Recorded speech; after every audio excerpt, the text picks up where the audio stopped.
Everyone, कैसे हो आप लोग? I hope you are very well. तो मैं हूं Joshika from Learnohub, the free learning platform, जहां पर आप पढ़ सकते हो physics, chemistry, biology, maths absolutely for free at learnohub.com।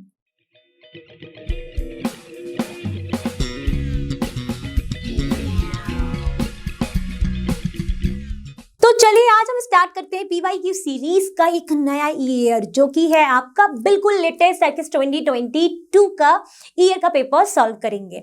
और आज हम डिस्कस करेंगे सेट 1 का सबसेट 1।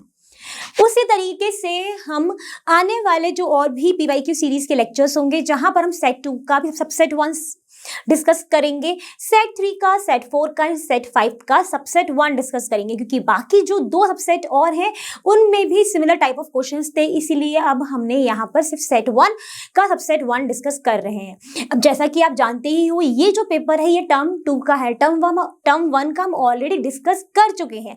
टर्म 2 में आए थे हमारे टोटल 12 क्वेश्चंस, और यहाँ पर सेक्शंस हो गए थे ए, बी एंड सी।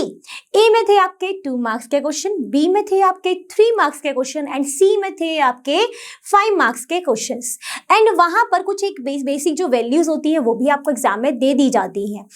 क्लियर? आप चलो जल्दी से, बिना कुछ भी लेट करे, हम जल्दी से अपना स्टार्ट करते हैं अपनी पीवाईक्यू सीरीज का 2022 ईयर का सेट 1 का सॉल्यूशन। तो गेट सेट रेडी।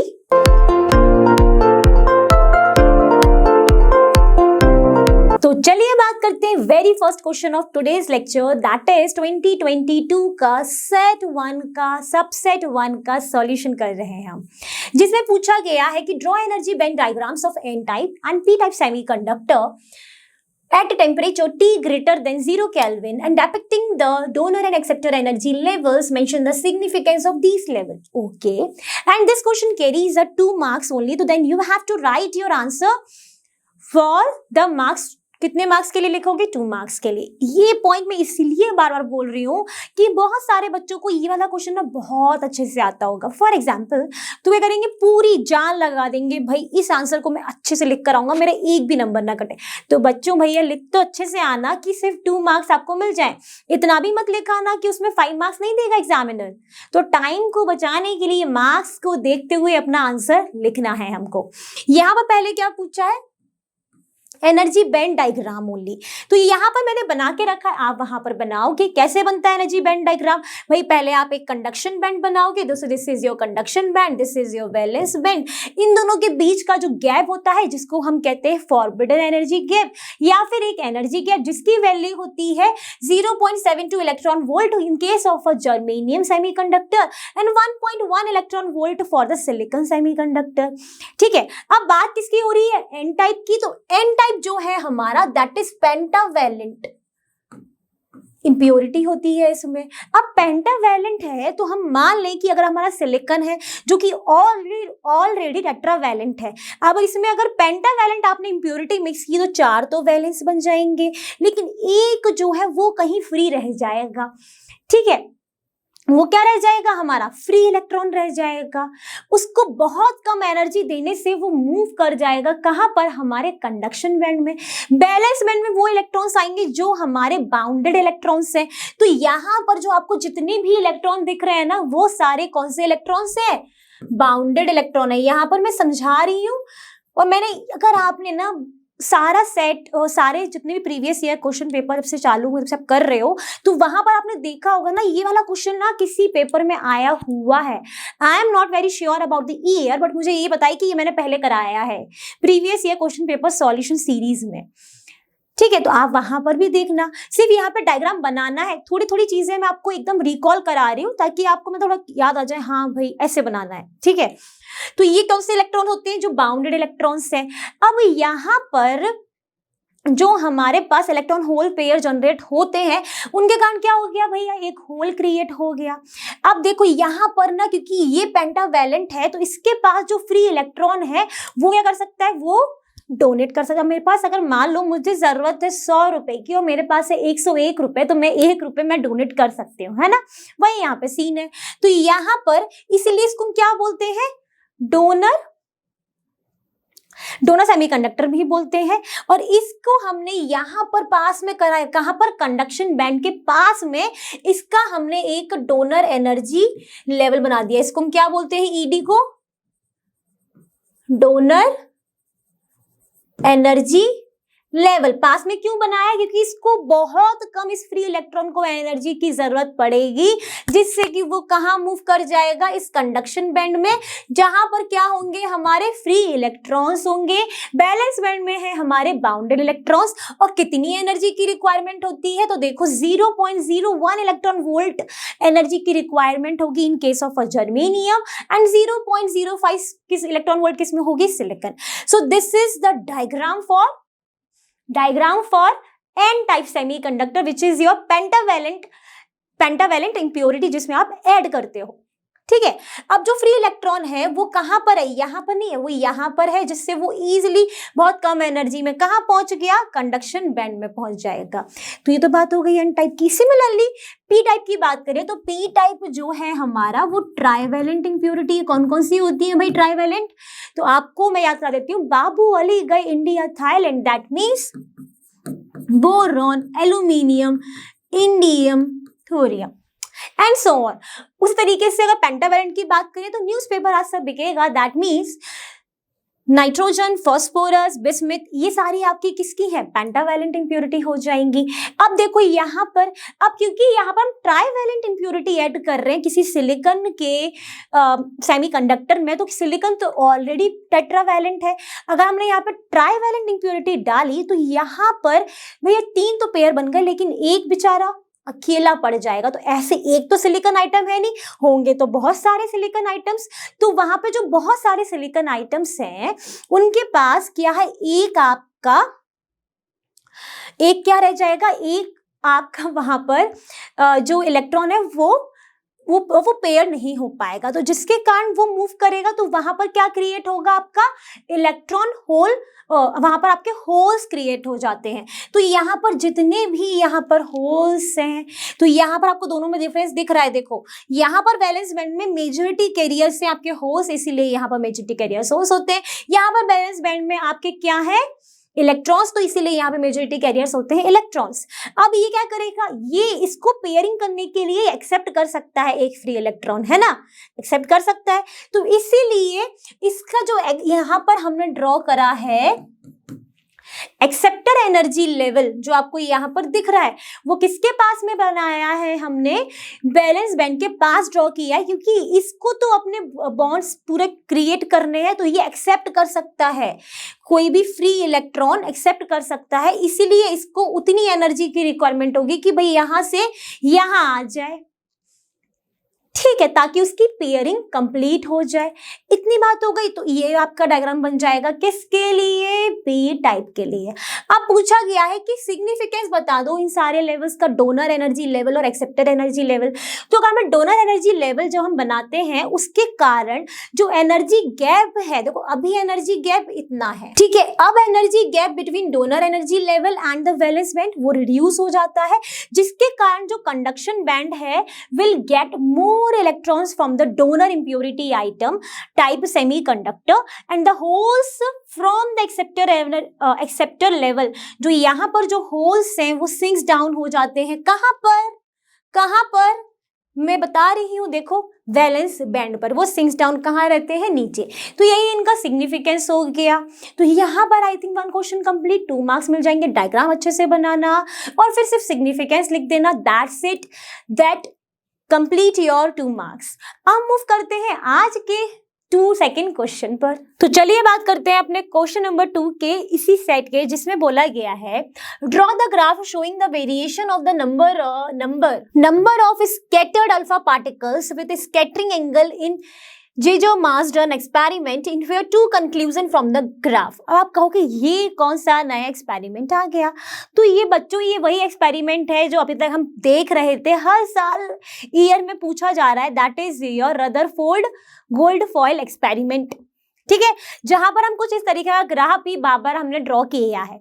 यहाँ पे तो मैंने बना के रखा है, लेकिन आपको वहां पे बनाना पड़ेगा with labelling and with proper measurement and angle thing. ठीक है, तो यहाँ पर अगर आप देखो तो यहाँ पर एक एक्स एक्सिस पे मैंने रखा है scattering angle, okay, that is your theta which is in degree, and y axis में है आपका number of scattered particles detected. आपका जो ग्राफ है बिल्कुल आपको एक्जैक्टली इसी तरीके से बनाना है। यहाँ पर है 0 degree, 20 degree, 40 degree, 60 degree, 80 degree, 100, 120, 140, 160, 180। यहाँ पर आपका 10, 10 to power 2, 3, 4, 5, 6, 7। ठीक है, इतनी बात हो गई, ओके। फिर इसे पूछा गया है कि अब आपने ग्राफ बना लिया है, इस ग्राफ को बनाने के बाद आपको इस ग्राफ के अकॉर्डिंग 2 कंक्लूजन ड्रॉ करने हैं। अब क्योंकि क्वेश्चन में सिर्फ 2 कंक्लूजन ही पूछे तो मैंने यहाँ पर सिर्फ 2 कंक्लूजन ही लिख के रखे हैं। आपने अगर पुराने पेपर्स और देखे हैं जहाँ पर हमने बहुत सारे क्वेश्चन सॉल्व किए, वहाँ पर हमने ये क्वेश्चन सॉल्व करा है, वहाँ पर हमने सारे इसके कंक्लूजन भी पढ़े हुए हैं। जिसने नहीं देखा जाके देख सकते हो, ठीक है। अब इस अगर हम ग्राफ को देखें तो हम यहाँ से ईजिली कह सकते हैं ना कि देखो यहाँ पर जो कुछ पार्टिकल्स रहे होंगे, देखो यहाँ से ग्राफ स्टार्ट हो रहा है, यहाँ से तो नहीं हुआ, मतलब मोस्ट ऑफ द जो पार्टिकल्स हैं वो कैसे गए होंगे, अनडेविएटेड गए होंगे। क्यों मैं कह रही हूँ कि अनडेविएटेड गए होंगे, क्योंकि अगर कोई पार्टिकल्स, अगर अल्फा पार्टिकल्स आ रहे हैं और वो सीधे जा रहे हैं बिना डेविएट हुए, यहाँ पे लिखा भी हुआ है कि अप्रॉक्सीमेटली 99.86% परसेंटेज में बात हो रही है, which conclude most of the atom is empty space. क्यों मैंने ऐसे बोला कि वो एम्प्टी स्पेस है? देखो अगर आप हो या मैं हूँ, हम लोग तब तक सीधे चलते हैं जब तक हमारे सामने कोई भी ऑब्स्टिकल या फिर कोई पर्सन नहीं आता, तब तक हम सीधे चलते हैं ना, है ना। तो अगर मैं ही अगर अल्फा पार्टिकल हूं, अगर मैं जा रही हूं तो मैं सीधे चली जाऊंगी अगर मुझे रास्ते में कुछ भी नहीं मिलेगा। सिंपल सी बात है। तो इसलिए यहाँ पर बोला गया कि most of the particle went undeviated which was approximately 99.86%। ठीक है, जिससे हम ये कहा, हमने क्या कंक्लूड किया कि वहां पर ना बहुत ज्यादा खाली स्पेस होगी, ये हमने कंक्लूड कर दिया। ठीक है, उसके बाद बोला गया है कि 0.14% of alpha particle deviate more than 1 degree. तो यहाँ पर अगर हम देखेंगे ग्राफ यहाँ से स्टार्ट हुआ है, तो इसका अगर आप यहाँ से देखो, यहाँ पर कहीं ना कहीं 1 डिग्री से ज्यादा कुछ एंगल तो आएगा। ये वाला एक्स एक्सिस पे ड्रॉ करोगे इसकी लाइन पूरी, तो यहाँ पर बोला है कि 0.14% of alpha particle deviate more than 1 degree, जिसका कहने का मतलब ये है कि जो अल्फा पार्टिकल्स थे, अगर मान लो कि ये हम जा रहे हैं, स्ट्रेट जा रहे थे, लेकिन बीच में कहीं पर कुछ तो आया जिसके कारण कुछ पार्टिकल्स, कुछ अल्फा पार्टिकल्स जो हैं वो हमारे डेविएट हो गए मोर देन 1 डिग्री से। देखो बिल्कुल बिल्कुल फील करो कि हम पहले स्ट्रेट गए, बहुत सारे पार्टिकल्स तो स्ट्रेट चले गए, लेकिन कुछ पार्टिकल्स को कहीं पर कुछ मिला जिसके कारण वो डेविएट हो गए। ठीक है, तो इसका मतलब डेविएट कब होंगे, जब वहां पर सेम टाइप ऑफ चार्ज होगा। देखो अल्फा पार्टिकल हमारा पॉजिटिवली चार्ज होता है, उसको कहीं ना कहीं पर कुछ छोटे से पोर्शन में कुछ पॉजिटिव चार्ज मिला होगा, जिसको देखकर वो रिपल दूर भाग गया। अगर नेगेटिव चार्ज होता तो क्या होता, वो अट्रैक्ट कर जाता, बट वो तो डेविएट हुआ है, तो इसलिए हम कहेंगे सम ऑफ द पार्ट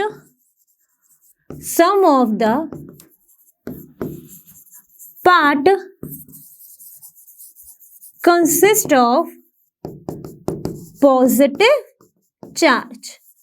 कहीं पर पॉजिटिव चार्ज जरूर लोकेटेड होगा, यहां से हमें ये मालूम पड़ गया। तो कहीं देखा है न्यूक्लियस में, न्यूक्लियस होता है, न्यूक्लियस में कहीं पर छोटा सा पॉजिटिव चार्ज होता है, तो ये वाली बात वहीं से निकल कर आई है।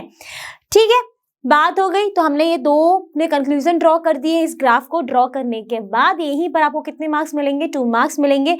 तो चलिए देखते हैं अपना नेक्स्ट क्वेश्चन। तो चलिए बात करते हैं क्वेश्चन नंबर 2 के, जो और पोर्शन में क्वेश्चन आया था उसकी, जिसमें बोला गया है plot suitable graphs to show the variations of photoelectric current with the collector plate potential for the incident radiation of. First में पूछा है the same intensity but different frequencies, that is your mu1, mu2 and mu3, mu1, mu2 and mu3, where mu3 is greater than mu2, mu2 is greater than mu1. And second में है the same frequency but different intensity, that is I1, I2 and I3, and same condition, that is I3 is greater than I2 is greater than I1. ठीक है, तो यहाँ पर मैंने graph जो है बना के रखे, क्योंकि इस तरीके के क्वेश्चन हमने पहले बहुत बार किए हैं. हमने क्या किया है, हमने ना पहले कई बार ये वाला पोर्शन ड्रॉ किया या फिर ये वाला पोर्शन ड्रॉ किया, लेकिन करे जरूर है. तो इसमें हम पहले अगर फर्स्ट कंडीशन की बात करें, जहां पर बोला गया है कि डिफरेंट फ्रीक्वेंसीज, अगर हम डिफरेंट फ्रीक्वेंसीज की बात करते हैं तो वहां पर डायरेक्ट बात आ जाती है स्टॉपिंग पोटेंशियल की. क्यों आ जाती है? क्योंकि फोटो इलेक्ट्रिक जो इक्वेशन है उसमें क्या होता है, kinetic energy, maximum kinetic energy is equal to the h nu minus H nu naught, where this is equal to the e v naught is equal to h nu minus H nu naught. From here you can directly say that is stopping potential is directly proportional to the frequency. ठीक है, तो if the frequency for the 3/3 is greater than the frequency for the 1, तो then obviously the stopping potential for the third is greater than the stopping potential for the first. Okay, तो हमने इसीलिए जो mu1, mu3, mu2 and mu3 जो है हमने कुछ इस तरीके से प्लॉट किए हैं कि वो हमारे किस तरफ आ रहे हैं, स्टॉपिंग पोटेंशियल वाली साइड में आ रहे हैं. तो यहाँ पर हमें प्लॉट करना है between the photo electric current and the collector plate, तो हमने वही किया है. हमने एक्स एक्सिस पे रखा है अपना कलेक्टर प्लेट, वाई एक्सिस में है आपका photo electric current. Since intensity will remain same for the first case, intensity will remain same, therefore हमने यहाँ पर इंटेंसिटी को सेम रखा है, बट फ्रीक्वेंसीज चेंज हो रही है. तो mu1 यहाँ, mu2 यहाँ, mu3 यहाँ, and here mu3 is greater than mu2 is greater than mu1.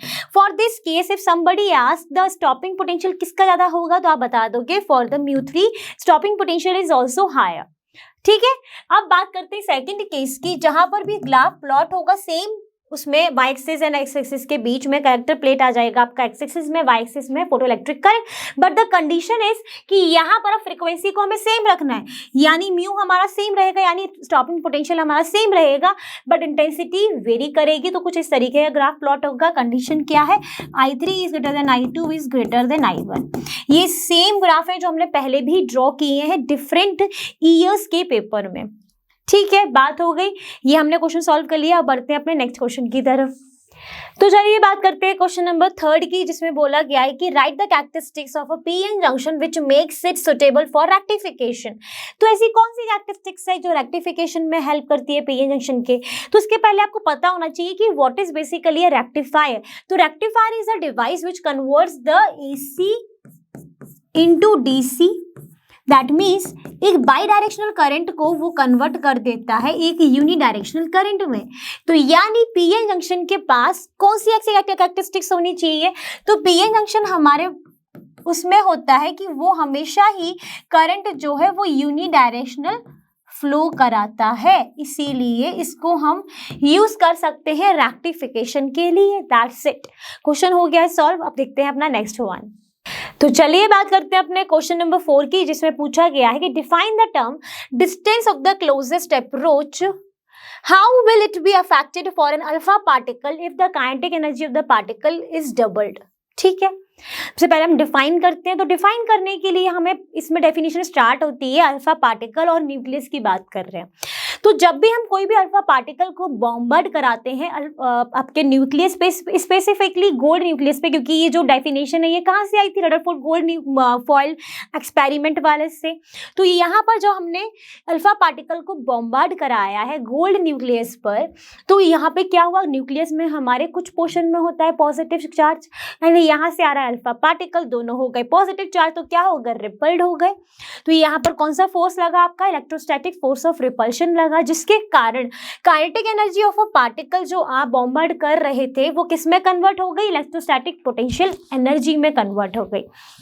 ठीक है, जिसके बाद क्या हुआ कि एक at a certain distance between the alpha particle and the nucleus, कुछ एक पर्टिकुलर डिस्टेंस पर क्या हुआ, जो मूविंग चार्ज थे उन्होंने अपनी सारी काइनेटिक एनर्जी को लूज करा, और कुछ देर के लिए वो क्या हुए, स्टेशनरी हुए कुछ मूवमेंट के लिए, कि देखो अल्फा पार्टिकल जा रहे थे, मूव कर रहे थे, बट उनकी पूरी चेंज किसमें हो गई, पोटेंशियल एनर्जी में। तो कुछ एक सेकंड के लिए, कुछ मूवमेंट के लिए उन्होंने अपनी पूरी काइनेटिक एनर्जी को लूज कर दिया और कुछ देर के लिए स्टेशनरी हो गए। तो दैट पर्टिकुलर डिस्टेंस जहां पर ये कंडीशन हुई, वो particular distance is known as distance of the closest approach. ठीक है, उसी डिस्टेंस को हम क्या बोलते हैं, distance of the closest approach बोलते हैं। यहाँ पर ये जो एक्सपेरिमेंट है ये आपका हुआ था between the alpha particle and the gold nucleus. तो यहाँ पर हम मान लो कि ये रहा आपका अल्फा पार्टिकल, ये रहा आपका गोल्ड न्यूक्लियस। तो ये इसका ये हो जाएगा चार्ज, इसमें हो जाएगा Ze। तो यहाँ पर जो काइनेटिक एनर्जी का फॉर्मूला इसमें जो दिया जाता है वो होता है 1/4 पाई एप्सिलॉन नॉट। ये आपका हो जाएगा 2E Ze upon R naught, and this R naught is known as distance of the closest approach.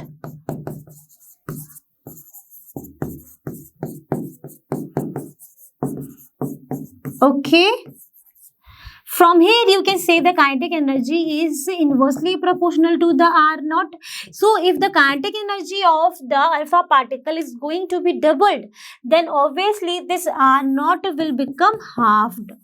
तो ये क्या हो जाएगा, हाफ्ड हो जाएगा। इसका मतलब पूरा क्वेश्चन सॉल्व कर लिया, डेफिनेशन देख ली, कंक्लूजन बता दिया, ये वाला क्वेश्चन सॉल्व कर लिया, दैट्स इट। अब देखते हैं अपना नेक्स्ट वन।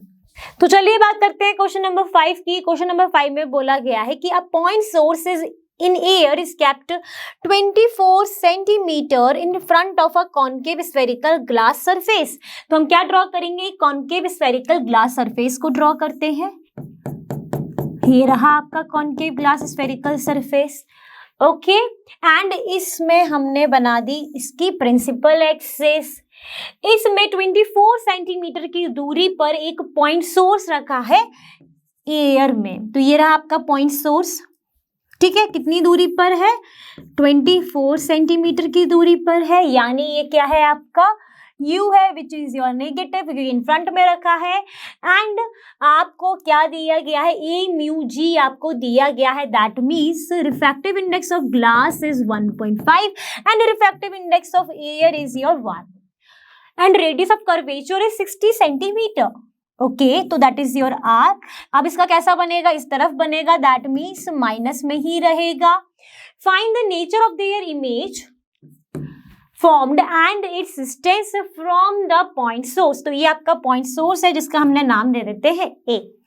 ठीक है, तो आपके पास U गिवन है, R गिवन है, μ2 जो आपकी रेज आएंगी वो कुछ इस तरीके से जाएंगी, मतलब this is your μ1 and this is your μ2। तो अब हम यहाँ पर यूज करेंगे अपना लेंस मेकर फॉर्मूला ही, वो भी ये वाला, सबने पढ़ा है इसके बारे में।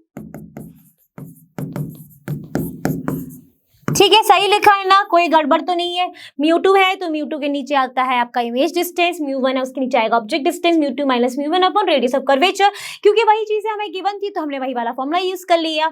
μ2 है मेरे पास 1.5, v हमें निकालना है, μ1 है 1, आपका u है -24 एंड दैट्स योर, ये आपका हो जाएगा 1.5 minus 1 that is your 0.5 upon में आ जाएगा माइनस का 60 and this will become 1.5 upon v plus 1/24 and this will become 10 और ये हो जाएगा 2, तो ये हो जाएगा -1/120। इसको जब सॉल्व करोगे तो आपको v मिलने वाला है -30 सेंटीमीटर। सॉल्व कर लीजिएगा। ठीक है, सॉल्व तो कर ही लोगे, इसको उधर ले जाओगे, एलसीएम लोगे, कैलकुलेट करोगे, आपको v कितना मिलेगा, -30 सेंटीमीटर मिलेगा। यानी आपकी जो इमेज है कुछ यहां फॉर्म हुई होगी। तो आपकी इमेज कहां फॉर्म हुई, 30 सेंटीमीटर की दूरी पर फॉर्म हुई है फ्रॉम द पोल। ठीक है, अब यहां पर क्या पूछा है, इसका नेचर पूछा है, तो इसका नेचर क्या हो जाएगा, वर्चुअल एंड इरेक्ट हो जाएगा। चलो ये भी हमने नेचर भी लिख दिया। अब नेचर बताने के बाद इसकी डिस्टेंस बतानी है हमें पॉइंट सोर्स से। तो ये रहा मेरा पॉइंट सोर्स। इस पॉइंट सोर्स से इस इमेज तक की डिस्टेंस कितनी होगी? ये पूरा 30, इतना 24 है। क्या बोलेंगे कि ऑब्वियसली यहाँ से यहाँ तक की डिस्टेंस हो जाएगी 30 minus 24 which is your 6 centimetre. तो वो भी हमने कंक्लूड कर दिया। तो यानी हमने पूरा क्वेश्चन सॉल्व कर लिया टक टक टक टक। चलो देखते हैं नेक्स्ट वन। तो चलिए बात करते हैं क्वेश्चन नंबर 6 की, जिसमें पूछा गया है कि calculate the energy released in mega electron volt in the following reaction. आपको रिएक्शन दी गई है 2H1 plus 3H1 it gives 4 helium 2 plus N, और आप कह सकते हो मास ऑफ न्यूट्रॉन। ठीक है, आपको सारे मासेस भी गिवन है। तो एनर्जी का फॉर्मूला क्या होता है? That energy released is equal to delta M C square, where delta M is what? Delta M is your mass defect. कैसे निकालते हैं? Delta M is equal to, कैसे कैलकुलेट होगा हमारा? Mass of 2H1 plus mass of 3H1 minus mass of 4He2 plus mass of neutron. ठीक है, यहां पर आप सारे मासेस रखोगे, इसका कितना हो जाएगा? 2.014102 प्लस 3.016049 माइनस 4.002603। माइनस का अंदर मल्टीप्लाई कर देते हैं, सॉरी माइनस को सारा अंदर ले जाते हैं, तो क्या हो जाएगा? माइनस 1.008665। किस में आता है कैलकुलेट होकर? ये यू में कैलकुलेट होता है। तो ये आपका निकल कर आता है 0.01883 यू। तो ये आपका क्या कैलकुलेट हो गया? मास डिफेक्ट कैलकुलेट हो गया। ठीक है, आपको निकालना क्या है? एनर्जी रिलीज्ड निकालनी है। यहां पर हम जानते हैं कि 1U का जो रिलेशन होता है in terms of a mega electron volt is this one, MeV/C square. अब हम इस डायरेक्ट रिलेशन को यहां पर यूज करेंगे और इसकी वैल्यू को हम रख देंगे Q में। तो Q क्या हो जाएगा? 0.018883 मल्टीप्लाई 1U है ना, 931.5। तो जैसे ही हमने यहाँ पर मल्टीप्लाई करा, सी स्क्वायर से सी स्क्वायर कैंसिल किया, तो मल्टीप्लाई करने के बाद जो आपको आंसर मिला है energy released in mega electron volt, that is your 17.58 mega electron volt. Okay, that's your final answer. अब करते हैं नेक्स्ट क्वेश्चन की तरफ मूव। तो चलिए बात करते हैं क्वेश्चन नंबर 7 की, जिसमें बोला गया कि explain with the help of a suitable diagram the phenomena on which an optical fibre works, mention any 2 uses of optical fibres. ठीक है, अगर ऑप्टिकल फाइबर्स की हम यूजेस की बात करें और या फिर फिनोमेना की बात करें, तो ऑप्टिकल फाइबर्स जो है वो हमारे वर्क करते हैं टोटल इंटरनल रिफ्लेक्शन के कंसेप्ट पर। ठीक है, एंड इसके अगर डायग्राम की बात करो तो इसका जो इनर पोर्शन है वो कहलाता है आपका कोर, और जो आउटर लेयरिंग होती है उसको हम कहते हैं क्लैडिंग। ठीक है, इसमें इस तरीके से ट्रांसमिशन कराया जाता है कि वो अंदर ही जो डेटा हमने ट्रांसफर करा है वो अंदर ही बाउंस ऑफ होता रहता है और यहाँ से ट्रांसमिटर होके वही डेटा हमारा रिसीवर के पास पहुंच जाता है। और इसको ट्रांसमिट करने के लिए हम कंसेप्ट का यूज करते हैं टोटल इंटरनल रिफ्लेक्शन, जिसमें होती है हमारी 2 कंडीशंस इसके लिए। एक होती है कि जो लाइट है वो डेंसर से रेयर ट्रेवल करनी चाहिए, और दूसरी होती है कि जो एंगल आई है आपका रेयर मीडियम में वो ग्रेटर देन होना चाहिए क्रिटिकल एंगल से। ये 2 कंसेप्ट होते हैं। तो यहां तक हमने पूरी फिनोमेना इसका देख लिया। अब अगर इसके यूजेस की बात करें तो मेनली जो ऑप्टिकल फाइबर्स का हम यूज करते हैं वो करते हैं हाई डेफिनेशन टेलीविजन डेटा को ट्रांसफर करने के लिए, यानी ब्रॉडकास्टिंग में। किस में यूज करते हैं? ब्रॉडकास्टिंग में। एंड सेकेंडली इसको यूज करते हैं हम वायरिंग्स इन एयर क्राफ्ट्स में। तो आप ये 2 यूजेस लिख देंगे, दैट्स इट। यहीं पर आपका ये क्वेश्चन जो कैरी कर रहा था 3 मार्क्स आपको मिल जाएंगे, फिगर के मिलेंगे। आप इस जितना मैंने बोला उस वर्ड को आप लिखोगे पॉइंट वाइज और फिर आप अब यूजेस लिखोगे, तो I think that is sufficient for the 3 marks. अब मूव करते हैं नेक्स्ट क्वेश्चन पर। तो चलिए बात करते हैं अपने क्वेश्चन नंबर 8 की। क्वेश्चन नंबर 8 में बोला गया है, a parallel beam of light of wavelength 600 nanometre is incident normally on a slit, width आपको दी गई है 0.2 mm। तो आपको लैम्डा दिया गया है, ए दिया गया है। If the resulting diffraction pattern is observed on a screen, आपको जो डिफ्रैक्शन पैटर्न मिल रहा है स्क्रीन पर, that is 1 metre away, find the distance of first minimum second maximum from the central maximum.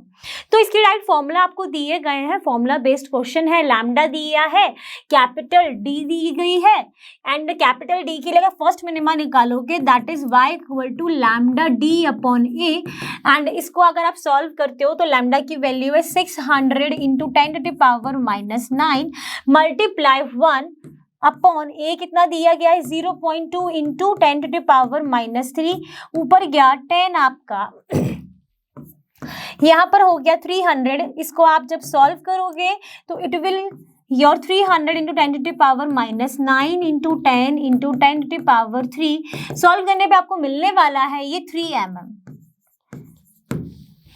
ठीक है, सॉल्व कर लेंगे तो कितना मिल जाएगा आपको, 3 mm मिल जाएगा।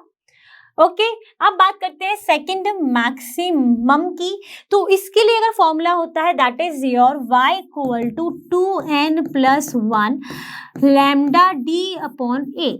यहाँ पर n की वैल्यू क्या रखनी है 2, तो ये क्या बनने वाला है 2n+1 अपॉन 2a होता है, तो ये हो जाएगा 5/2 लैम्डा डी अपॉन ए। लैम्डा डी अपॉन ए अभी आपने निकाला है, कितना निकाला है 3 mm निकाला है, तो ये हो जाएगा आपका 5/2 मल्टीप्लाई 3 mm, ये हो गया 15/2 mm, और ये आपका हो जाएगा 7.5 mm। So this is your second answer of this question. तो फर्स्ट पार्ट का आंसर कितना आया है 3 mm आया है, सेकेंड पार्ट का आंसर आपका आया है 7.5 mm। दैट्स इट, ये क्वेश्चन पूरा सॉल्व हो गया 8। अब देखते हैं नेक्स्ट वन। तो चलिए बात करते हैं क्वेश्चन नंबर 8 की। क्वेश्चन नंबर 8 में क्या बोला है कि thin equiconvex lens is of radius of curvature r made of material of refractive index is kept coaxially in contact with the equiconvex concave lens of the same radius of curvature and refractive index mu2 which is greater than mu1। okay, find the ratio of their powers and power of the combination and their nature। ठीक है, तो यहाँ पर क्या बोला है कि एक equiconvex lens था, उसको हमने coaxially किसके साथ रख दिया है, इक्विकॉन्केव लेंस के साथ रख दिया है कुछ इस तरीके से। ठीक है, तो यहाँ पर अगर हम मान लें इसकी पावर थी P1, इसकी पावर है P2, तो आप लिख दोगे let P1 be the power for the convex lens और P2 हो जाएगी इक्वी कॉन्केव लेंस। ठीक है, अगर इसको डिफरेंट बना के देखें तो कुछ ही इस तरीके का बनेगा, ये रहा आपका प्लस, ये रहा आपका। यहां पर अगर आप देखोगे तो ये जो R1 है that is your R and R2 आपका हो जाएगा नेगेटिव R। यहाँ पर जो ये R1 है that is your negative R और R2 हो जाएगा आपका पॉजिटिव R। कैसे हो रहा है, according to the sign convention, जो राइट हैंड साइड में रहेगा वो पॉजिटिव, लेफ्ट हैंड साइड वाला नेगेटिव। ठीक है, अब यहां पर हम फॉर्मूला कौन सा यूज करेंगे, फॉर्मूला यूज होगा 1/f। What is 1/f, power होती है, इज इक्वल टू μ-1 और ये हो गया 1/r1 माइनस 1/r2, एक बेसिक फॉर्मूला इक्वी कॉन्वेक्स या इक्वी कॉन्वेक्टिव लेंस के लिए। ठीक है, यहाँ पे क्या बोला गया है कि दोनों का जो रेडियस ऑफ कर्वेचर है that is your same, that means r1 is equal to r2 is equal to r। ठीक है, और क्या बोला है कि refractive index mu2 which is greater than mu1, तो मतलब mu2 किसका रिफ्रैक्टिव इंडेक्स है, इसका है, ये रहा mu1। ठीक है, चलो अगर हम P1 की बात करें, सिर्फ P1 किसके लिए, इक्वी कॉन्वेक्स लेंस के लिए, तो क्या हो जाएगा mu1 minus 1/r plus 1/r which will become mu1 minus 1 and ये बन जाएगा 2/r। किसके लिए बात हो गई, इस वाले केस के लिए बात हो गई। P2 की अगर बात करें तो P2 क्या हो जाएगा mu2 minus 1 और ये हो जाएगा -1/r -1/r which will become μ2 -1 -2/r। ठीक है, 2 -2/r हो गया। फिर क्या पूछा है कि ratio of their power, that means P1/P2 पूछा है, तो ये हो जाएगा μ1 -1 2/r अपॉन μ2 -1 -2/r। ये क्या हो गया, इसका रेशियो निकल आया, हमने रेशियो बना दिया इसका।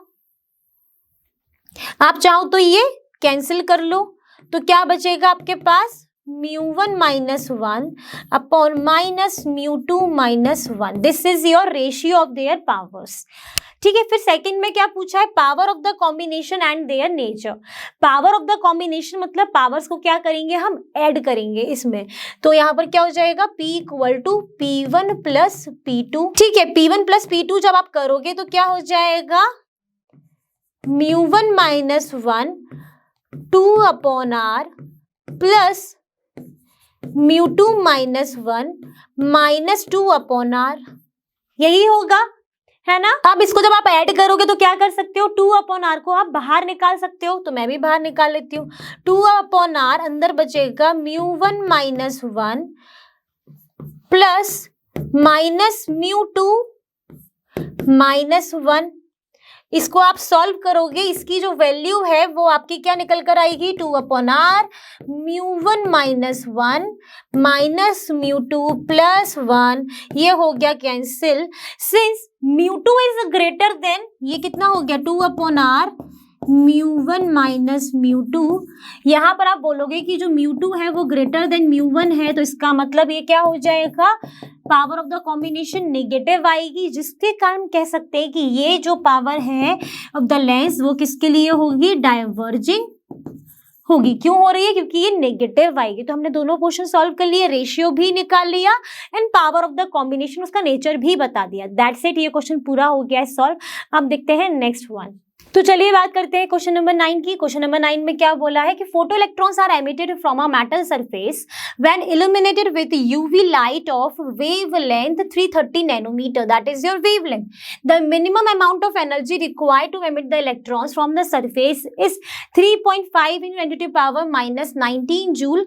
Calculate the energy of the incident radiation and kinetic energy of the photo electron.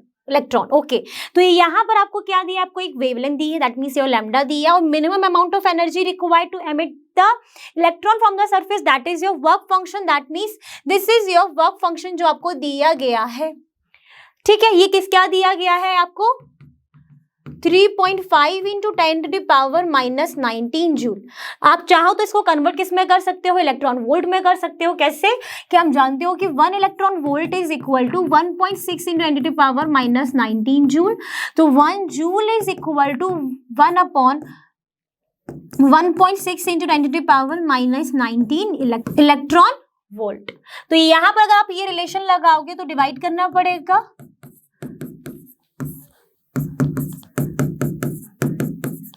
तो ये आप जब डिवाइड करोगे तो आपका निकल कर आएगा 2.18 इलेक्ट्रॉन वोल्ट। तो आपने क्या करा, वर्क फंक्शन को किस में कन्वर्ट कर दिया, इलेक्ट्रॉन वोल्ट में कन्वर्ट कर लिया। अब बात करते हैं energy of the incident radiation की। तो डायरेक्ट फॉर्मूला होता है, that is E = hc/λ। h क्या होता है, प्लैंक्स कांस्टेंट, जिसकी वैल्यू होती है 6.63 × 10⁻⁻34। c क्या होता है आपका, स्पीड ऑफ लाइट, 3 × 10⁸। लैम्डा कितना दिया है, 330 नैनोमीटर। चेंज कर लीजिए मीटर में, तो आपका हो गया कुछ ये। इसको भी आप सॉल्व कर लीजिए, 110 ये हो जाएगा 221। इसको आप सॉल्व करोगे तो then you will get 6.027 × 10⁻⁻19 joule. अब क्योंकि आपने वर्क फंक्शन को भी कन्वर्ट कर लिया है इलेक्ट्रॉन वोल्ट में, तो यहाँ पर भी इसको कन्वर्ट कर लीजिए इलेक्ट्रॉन वोल्ट में। तो डिवाइड कर देते हैं कितने से, 1.6 इंटू 10⁻⁻19 से पावर हो जाएगी कैंसिल, ये आपका निकल कर आएगा 3.77 इलेक्ट्रॉन वोल्ट। तो आपकी क्या निकल आई, आपकी एनर्जी निकल कर आई है 3.77 इलेक्ट्रॉन वोल्ट एंड आपका जो वर्क फंक्शन है वो है आपका 2.18 इलेक्ट्रॉन वोल्ट। आपको क्या निकालना है, kinetic energy of the photo electron.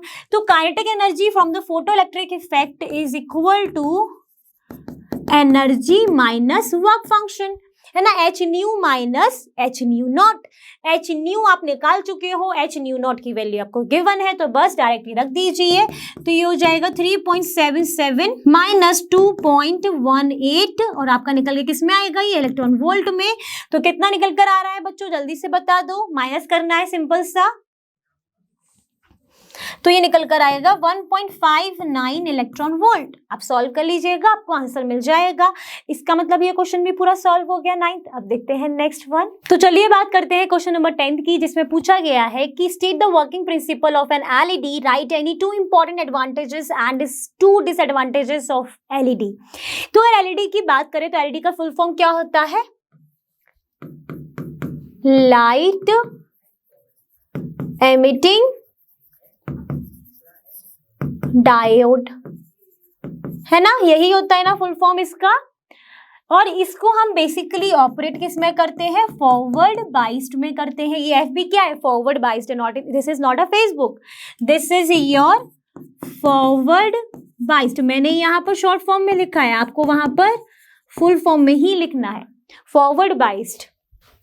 अब होता क्या है कि जब भी हम पी एन जंक्शन को कनेक्ट करते हैं फॉरवर्ड बाइस, कब कहते हैं फॉरवर्ड बाइस, जब हमारा पी कनेक्टेड होता है positive terminal of the battery and N connected होता है negative terminal of the battery.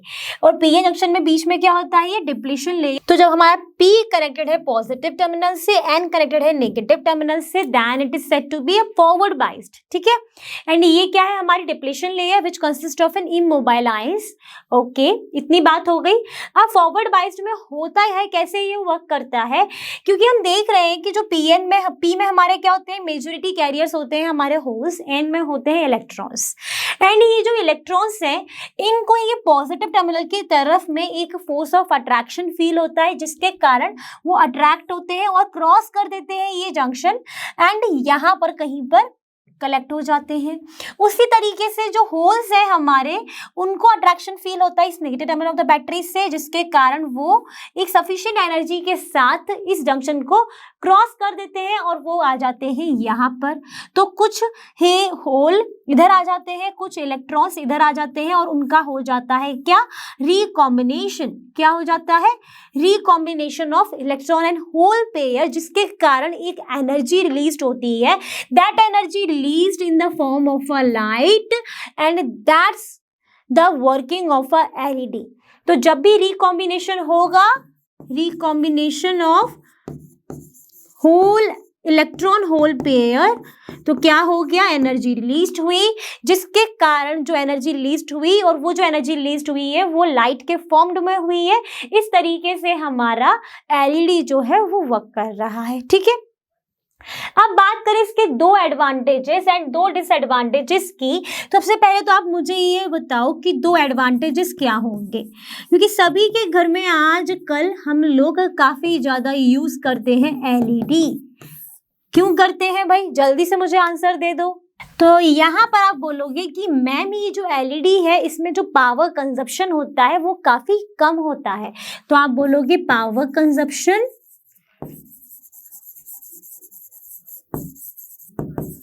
Is low, और क्या होता है, साइज क्या होता है इसका, स्मॉल होता है। तो ये तो 2 इसके एडवांटेजेस हो गए। अगर हम 2 बात करें 2 डिसएडवांटेजेस की, तो क्या हो जाएगा,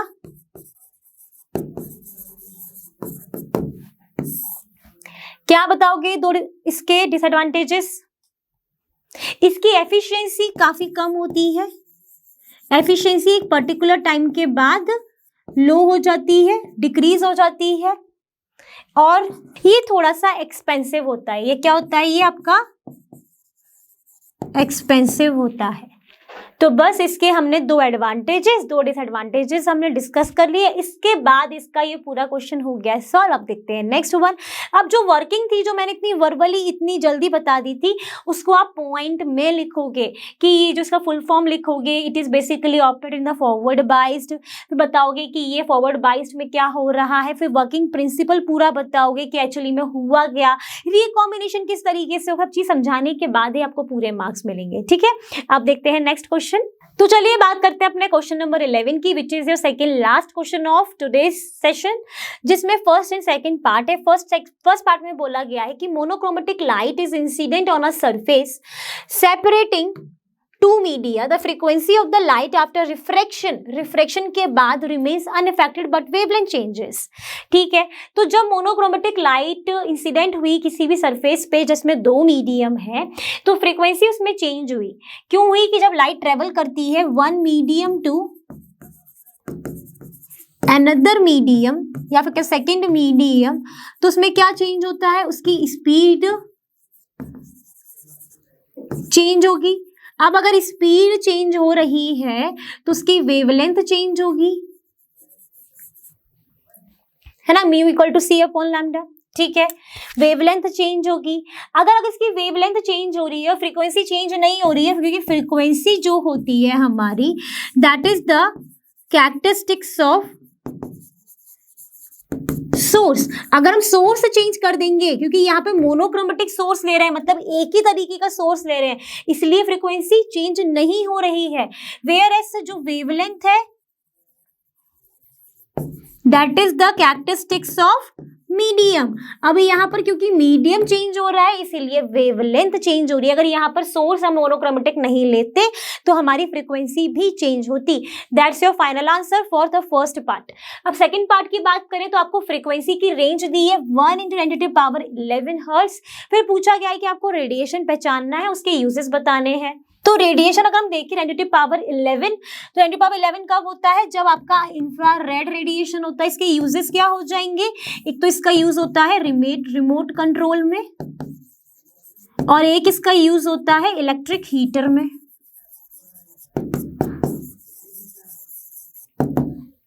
ठीक है, डन। आपका इतनी बात हो गई क्लियर। अब क्वेश्चन नंबर 12 पर जाने से पहले मैं थोड़ा सा भूल गई थी कि 11th क्वेश्चन में और क्वेश्चन भी आया हुआ था, उसको भी देख लेते हैं फटाफट से। तो इसमें फर्स्ट में पूछा गया है, trace the path of a ray of light PQ which is incident at an angle I on one face of a glass prism of angle A. Okay, so this is your angle A. It then emerges out from the other surface at an angle E. Use the ray diagram to prove the angle through which the ray is deviated is given by deviation angle is equal to the incident angle plus emergent angle minus angle of prism. तो मैंने यहाँ पर एक prism का shape बना के रखा है विच is in the form of a triangle.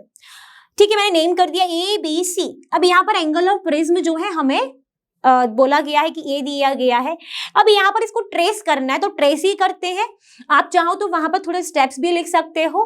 तो यहाँ पर क्या होगा, जब हम यहाँ पे लाइट इंसिडेंट कराएंगे one face of the prism, that is your face AB। फिर हम क्या करेंगे, इस फेस पर हम एक नॉर्मल ड्रॉ करेंगे। नॉर्मल मतलब परपेंडिकुलर ड्रॉ करेंगे। तो कुछ इस तरीके से बनेगा। हम मान लेते हैं कि जो लाइट हमारी ट्रेवल कर रही है rare to denser medium travel कर रही है, तो क्या होगा, ये किस तरफ जाएगी? Bending towards the normal. तो टूवर्ड्स द नॉर्मल ये बैंड करी। ठीक है, अब जब टूवर्ड्स द नॉर्मल बैंड करने के कहाँ पहुंची है? दूसरे face of the prism, that is your AC।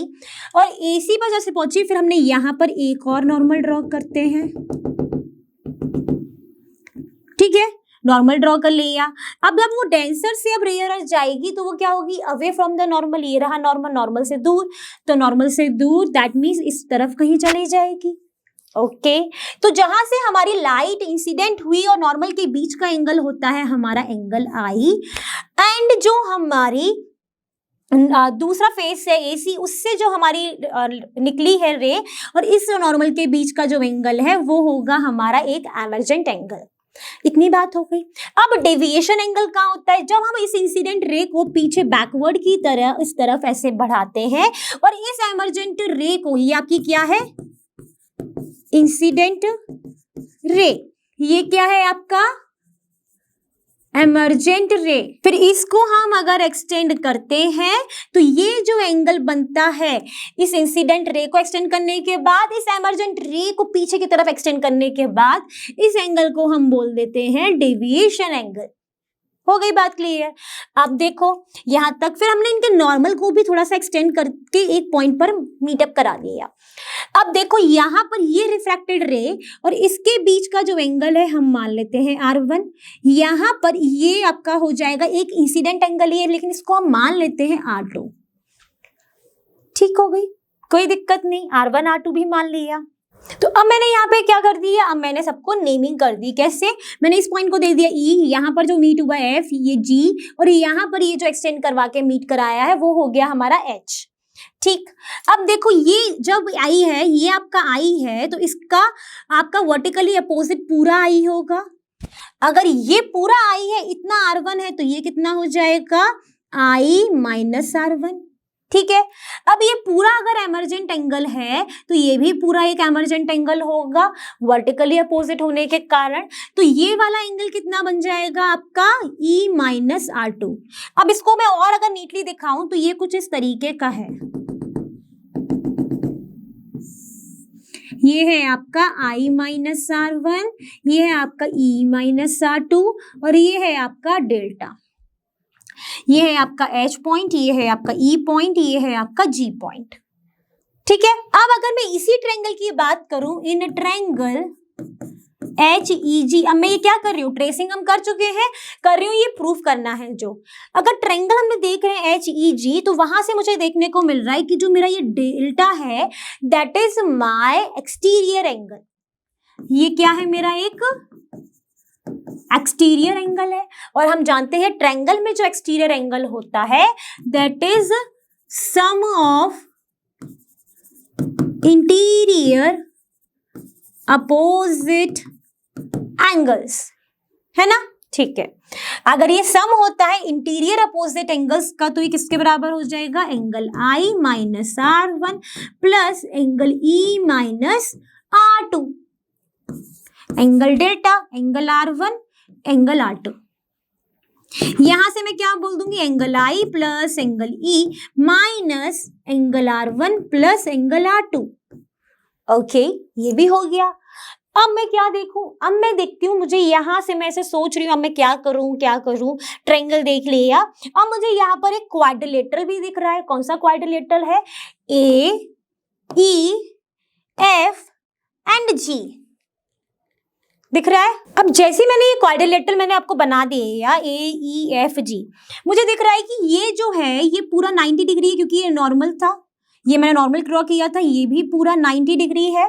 ठीक है, तो मैंने ये वाला 90 डिग्री बना दिया, ये भी 90 डिग्री बना दिया। अब बात करेंगे किसकी, ये तो एंगल है मुझे दिया ही हुआ है, बात करेंगे अब इस F वाले, इसका क्या होगा वैल्यू। तो ये पूरा एक ट्रायंगल है, पूरे ट्रायंगल की प्रॉपर्टी क्या होती है, sum of the three angles is equal to the 180 degree. तो 180 डिग्री के जब बराबर होगा तो angle R1 angle plus R2 plus angle F is equal to 180, तो एंगल F क्या आ जाएगा, 180 माइनस R1 प्लस R2। वही मैंने यहाँ पर लिख दिया। अब जब मैं यहाँ पर मैं जानती हूँ कि sum of quadrilateral is equal to the 360 degree, तो angle A plus 90 degree plus 90 degree plus 180 minus R1 plus R2 is equal to 360 degree. यहां से देख रही हूँ कि 180 सब कैंसिल हो गया, एंगल A क्या आ गया मेरा, R1 प्लस R2। जैसे ही मुझे ये मिला, मैंने देखा कि जो मेरी ये फर्स्ट इक्वेशन थी यहां पर भी तो angle R1 plus angle R2 था। Now this put second in first, then delta क्या आ जाएगा, angle I plus angle E minus angle A। So this is your final proof, जो आपको प्रूफ करना था इसी क्वेश्चन के अंदर में कर दिया प्रूफ। अब देखते हैं इसका सेकंड क्वेश्चन। तो अब इसके सेकंड पोर्शन में बोला है what will be the minimum value of delta if the ray passes symmetrically through the prism. अगर कोई भी रे सिमेट्रिकली पास हो रही है दैट मीन्स उसका कहने का मतलब है कि ये रहा आपका प्रिज्म, यहाँ से रे आई वो एकदम इस वाले के पैरेलल जाके चली गई। ठीक है, अब जब इसकी मिनिमम वैल्यू क्या होगी, जब वो सिमेट्रिकली गई होगी तो angle I is equal to angle E हो जाएगा। जिस एंगल से आपने यहाँ से ड्रॉ की मतलब दिया है उसी एंगल से यहाँ पर आया होगा इमर्जेंट रे, तो angle I is equal to angle E, delta is equal to delta minimum, क्योंकि कंडीशन ही बोली गई है। Also, R1 is equal to R2 in case of a symmetrically, then your delta minimum will become, क्या है आपकी equation, and delta is equal to angle I plus angle E minus angle A। तो यहां से ये हो जाएगी 2I minus angle A, या फिर आप बोल सकते हो एंगल A हो जाएगा आपका R1 plus R2 which is your 2R, तो ये हो जाएगा 2I माइनस 2R। कैसे हो गया, एंगल A क्या होता है R1 plus R2, since R1 is equal to R2 then angle A is equal to 2R, तो 2I minus R is your minimum deviation in this case. हो गया पूरा की पूरा question solve. Now finally move to the question number 12 which is your case study. Also this question is your last question of the set 1. तो यहाँ पर बोला गया है the principle of superposition is used to understand the phenomena of interference of light waves. The principle states that at a particular point the resultant displacement produced by a number of waves is the vector sum of the displacement produced by each wave. Light waves from the two coherent sources produce interference. कौन से source होते हैं coherent, that means उनका जो phase difference है वो same होना चाहिए। The Thomas Young devised a way to obtain a two coherent sources using a two identical pin holes S1 and S2 illuminated by a single monochromatic pinhole source S. Using these sources in his experiment known as Young's double slit experiment, Young studied the interference pattern. Pattern consists of alternated bright and dark fringes. The distance between the two successive dark or bright fringes depends on the distance between the S1 and S2. Now the distance of the screen from the plane of S1, S2 and the wavelength of light U. So this is your case study जो यहाँ पर हमने पढ़ ली, एक बार read कर लिया अच्छे से। अब देखते हैं इस पे बेस पे जो क्वेश्चंस आए हैं उनको चेक करते हैं। तो चलिए बात करते हैं क्वेश्चन नंबर 12 के फर्स्ट आपकी क्वेश्चन की based on the case study, that is consider the following waves. The first one is y1 displacement आपको दिया गया है a sin omega t, second में है a sin 2 omega t, third में है a sin 2 omega t plus phi, where phi is the phase difference and y4 is pi by 2 दिया आपका, ये हो गया 4 omega t। Which pair of the waves coming from the two sources S1 and S2 will produce interference? तो interference produce करने के लिए हमारे पास सोर्सेस कैसे होने चाहिए, कोहेरेंट होने चाहिए, जो तो कि आपको दिया ही गया था, जिसमें आपका क्या रहेगा same frequency and constant phase difference. तो अब हम ये चार जो हमें दिए गए हैं इनमें से किसकी सेम फ्रीक्वेंसी है, तो मैं यहाँ पे देख रही हूँ इसमें फ्रीक्वेंसी ओमेगा टी, सेकंड में 2 ओमेगा टी एंड यहाँ पर है 2 ओमेगा टी, तो इनकी वैल्यू मुझे सेम लग रही है। Omega is the angular frequency, तो 2 पाई न्यू, तो ये सेम हो जाएगा इसमें, तो इन दोनों में सेम फ्रीक्वेंसी है और फेज डिफरेंस भी मेरा कांस्टेंट रहेगा फाई, ठीक है, बट इसका किसी से भी पेयर नहीं बन रहा है। इसका मतलब second and third is the correct option for the interference takes place, because हमको चाहिए सोर्सेस कोहेरेंट जिसमें same frequency and constant phase difference होना चाहिए। सेम फ्रीक्वेंसी हमारी सिर्फ सेकेंड और थर्ड में है, तो हम कह सकते हैं बस भाई B option is the correct option. आप देखते हैं इसका नेक्स्ट वन। तो चलिए बात करते हैं क्वेश्चन नंबर 12 के ही सेकंड पोर्शन की, जिसमें बोला गया है कि two light waves of the same intensity I naught, this is I naught each, having a path difference lambda upon 4, emanating from two coherent sources, meet at a point, the resultant intensity at the point will be। तो sources कैसे है, coherent मतलब same path difference and same frequency, ठीक है। तो यहाँ पर इसके लिए इसके फॉर्मूला क्या होता है रिजल्टेंट इंटेंसिटी का, तो I is equal to 4i0 cos square phi upon 2, where phi is equal to 2 pi upon lambda delta x, where delta x is your path difference. Here path difference is given to you. कितना दिया गया है? Lambda upon 4. तो 2 pi upon lambda upon 4 cancel हो गया. यहाँ पर बचेगा पाई अपॉन 2. अब यहाँ पर क्या बचा आपके पास? यहाँ पे पुट कर दीजिए i equal to 4i0 cos square pi upon 2 multiply 2 already है, 5 की जगह पाई अपॉन 2 रखा आपने, तो ये बचा 4i0 cos square pi upon 4. Square है मतलब 1 अपॉन रूट 2 का स्क्वायर. तो यहाँ पर हो गया 4i0 मल्टीप्लाई 1 अपॉन 2. ये हो गया कैंसिल. कितना बचा? 2i0. So which is your correct option? तो option C is your correct option. Hence this is your solution. हो गई बात क्लियर? सॉल्यूशन भी मिल गया. 12th क्वेश्चन सॉल्व हो गया, सेकंड क्वेश्चन सॉल्व हो गया. अब देखते हैं इसका थर्ड क्वेश्चन. तो चलिए बात करते हैं क्वेश्चन नंबर 12 के थर्ड पोर्शन की, जिसमें बोला है कि Vandana performs Young's double slit experiment by using orange, green and red light successfully. If the fringe width measured in 3 cases omega 1, omega 2, omega 3 respectively, then which of the following is correct? आपको option दिए गए हैं. तो अब अगर वंदना ने Young's double slit experiment किया, उसने orange, green and red light का यूज किया है, ठीक है. तो हम जानते हैं कि लाइट का जो फॉर्मेट होता है वो होता है हमारा विबिग्योर, और उसने यूज किया है हमारा ऑरेंज, रेड एंड ग्रीन, है ना. तो आपको क्या बोला गया है कि इनकी जो फ्रिंज विड्थ है वो किस फॉर्मेट में दी गई है? आपका ऑरेंज है ओमेगा 1, ग्रीन है आपका ओमेगा 2 एंड रेड है आपका ओमेगा 3. इस फॉर्मेट में दी गई है फ्रिंज विड्थ, ठीक है. एंड यहाँ पर हम जानते हैं कि विबग्योर वाले फॉर्मेट में इस तरफ हमारी जो लैम्डा है वो क्या होती है? इंक्रीज होती है. दैट मीन्स वेवलेंथ हमारा इस तरफ इंक्रीज होता है, जिसका कहने का मतलब क्या है कि रेड लाइट की जो हमारी लॉन्गेस्ट वेवलेंथ होती है, ठीक है. हम जानते हैं कि जो हमारा ओमेगा है विच इज योर फ्रिंज विड्थ, उसको हम कई बार बीटा से भी डिनोट करते हैं. इसका डायरेक्ट फॉर्मूला होता है लैम्डा डी अपॉन डी. यहां से हम बोलेंगे कि omega is directly proportional to the lambda.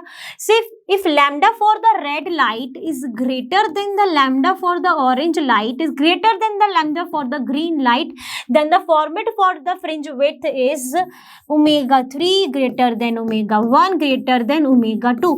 So which is your correct sequence in this given option? That is 3 1 2. That is your option D, ठीक है. हमारा ये थर्ड पोर्शन सॉल्व हो गया क्वेश्चन नंबर 12 का. अब देखते हैं फोर्थ वन. तो चलिए बात करते हैं अपने फोर्थ पोर्शन की, जिसमें बोला है कि in a Young's double slit experiment the slit separation is 0.8 mm, that is your small d, and the interference pattern is obtained on a screen 50 centimeter from the plane of the slit S1 and S2, that is your capital D. And if the first bright fringe is formed 0.4 mm from the central maxima, so that is your Y. The wavelength of the light is, तो wavelength का formula क्या हो जाएगा यहाँ से? that Y is equal to lambda D upon D. यही होता है क्योंकि ये फर्स्ट ब्राइट फ्रिंज की बात कर रहे हैं, तो यही फॉर्मूला यूज होगा. यहां से आपका लैम्डा क्या हो जाएगा? Y D upon D. Y क्या दिया गया है आपको? 0.4 इंटू 10⁻³ स्मॉल डी कितना दिया गया है? 0.8 इंटू 10⁻³ कैपिटल डी कितना दिया गया है? 50 सेंटीमीटर, 50 इंटू 10⁻². ये सारे पॉइंट को हम हटा लेते हैं. ओके, ये हो गया 225 और यहां से ये होने वाला है 2 × 8 इंटू 10⁻⁻6 मल्टीप्लाई 10⁻² और 10⁻⁻2 अपॉन 25. तो ये हो गया 25 4. तो यहां पर आपके पास बचेगा 16 16 4 जा 64 64 इंटू 10⁻⁻8